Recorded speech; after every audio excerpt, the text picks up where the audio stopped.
Sathya Sai Speaks, Volume 11, Chapter 18. The New Year Dress. New Year must usher in a new step in spiritual discipline. The old must be wrung out, the new must be wrung in. How do we celebrate the New Year Day?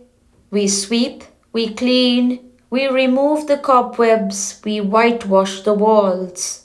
We hang up festoons and greens, floral garlands, and croton leaves. We wear new dresses. We feast on new types of dishes. For one day, we feel fresh and renovated. At this time of the year, nature too puts on a new garb of green. Every tree is gay with flowers. The green carpet on the earth is speckled with multicolored floral dots. In this festival of renewal, man alone continues with his old prejudices and tendencies, outworn habits and moth-eaten principles. Should not he too brush the cobwebs from his mind? Should he not get rid of opinions and motives which tarnish and demean? The word Yugadi means the day of the inauguration of the Yuga age. The spiritual discipline for each age has been prescribed by the scriptures. For the Krita, first age, it is dhyana, meditation. For the Treta, the second, it is dharma, righteousness. For the Dwarapa, the third, it is archana, ritual worship. And for the present age, the Kali, it is Namasmarana, the remembrance of the name of God. So, on the Yugadi day, you must resolve to accept it and practice it to the utmost. This involves giving up all habits that interfere with the constant remembrance of God. Without grief, there is no relish in joy. As a matter of fact, life is a series of acceptances and rejections, of attachments and detachments, of joys and griefs, benefits and losses. This year itself has got a rather forbidding, foreboding name. Virodhi Kriti, meaning the year of making enemies. Do not have any apprehensions. The only foes you will be meeting will be the evil habits and meaningless pursuits that you are giving up. Take everything that happens to you as the gift of grace. Of course, on your path, you must act with all the skill and devotion you are capable of. Do this with as much sincerity as you worship God. Then leave the result to the all-powerful, all-knowing, all-merciful God. Let whatever ensues ensue. Why do you hold yourself responsible? He prompted it, he got it done through you. He will give whatever result he feels he must. Without grief, there is no relish in joy. The orange has a bitter rind. The bitterness guards the sweet juice from marauders. You cannot have a sweet sugary rind for the sweet fruit. Then it will be consumed entirely by all and sundry, then and there. The urge of the fruit is to travel far, so that the seeds may grow into trees in open spaces in the distance and not under the shade of the parent tree. The tree desires its progeny to spread far and wide.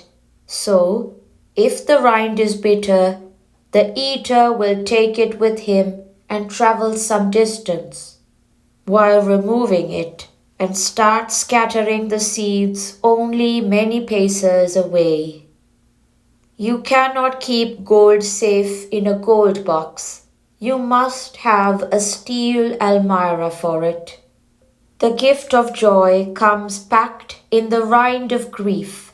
Do not pray God to give you only joy. That will be foolish. Pray for the fortitude to realize that grief and joy are but the obverse and reverse of the same coin. Effort needed to win the grace of God. Today, in every home, the priest reads the New Year calendar, called the Panchang, almanac of the 5 limbs. Which are these 5 limbs? Not, as is usually understood, the position of the sun, moon, stars, etc., but the 5 senses of man, which yield him the knowledge he gathers through sound, touch, sight, taste, and smell. They have to be pure so that the knowledge can be truly genuine. The hour and the moment have to be auspicious, so that auspiciousness may result. Hence, the careful study of the calendar is prescribed.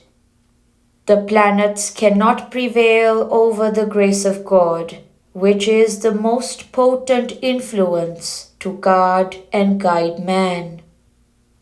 Tyagaraja sang that Rama's grace can counteract the evil effect of the worst conjunction of stars.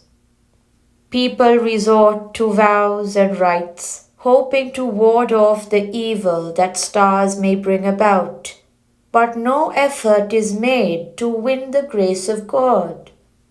The pomp and the paraphernalia of puja are merely superficial. They do not confer lasting benefits. At best, they prevent you from using that much of time and money in harmful ways. It is the why of these rites that matter, not so much the how. The why has to be the realization of the reality of the individual, which is also the reality of the universal. Be devoted to the universal. Be eager to become that. When you pray to God for a job or a son or a prize, you are devoted not to God, but to the job, to the son, or to the prize. Pray to God for God. Love because it is your nature to love, because you know nothing else, because you cannot act otherwise than love. Expand yourself, take in all, grow in love, and that is the new dress you have to wear and shine in this day. Yugadi, March 27th, 1971. Grief is caused, as joy is caused, by the attachment of the senses to objects. Once you know that you are not the senses or the mind, but he who operates the senses and wields the mind, you cross the bounds of pleasure and pain. Separate yourself from the grief. You are the president of your realm. The senses and the mind, with all the attendant impulses, desires, attitudes, etc., they become your servants, instruments that have to carry out your orders. Sri Sathya Sai Baba.